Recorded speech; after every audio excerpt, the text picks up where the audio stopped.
On the day of the clinical assessment, it's really normal to feel quite nervous. And as the assessors, we're quite human. We understand that it's a really nerve-wracking experience. So during the assessment, if you lose your train of thought, or you need a moment, or your voice is a bit shaky, or you feel a bit sweaty, that's normal, and it's certainly not going to impact the marks that we provide, for example.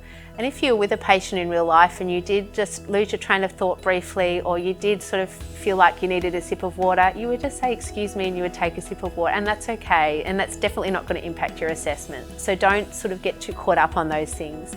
One of the other things that we see that candidates get quite nervous about is making sure they've got every piece of equipment they could possibly need before they go into the room.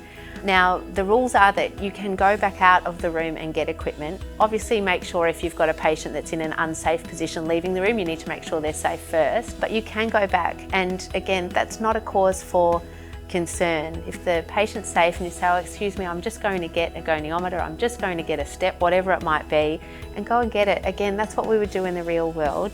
So don't get too, caught up about those things. You can go out and get that equipment during the assessment. And as I say, we absolutely understand that it's a nervous experience, so that's not going to detract from your marks in any way.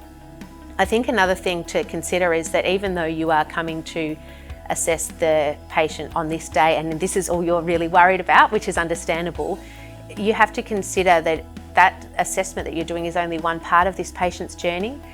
And if you're not very clear in your assessment with your clinical reasoning, it's likely that you might get a question time about what were the main problems for this patient, or what happens next? What's the discharge plan for this patient? When would you next see them? How long might it take for this person to recover? Those sort of things. So it's important that you think about, yes, what you're going to do in that time, but also be thinking about the assessment as part of the patient's journey, because it will help to inform what you do today, and it will help for you to explain in the time afterwards to the assessors, what comes next, and your communication to the patient as well.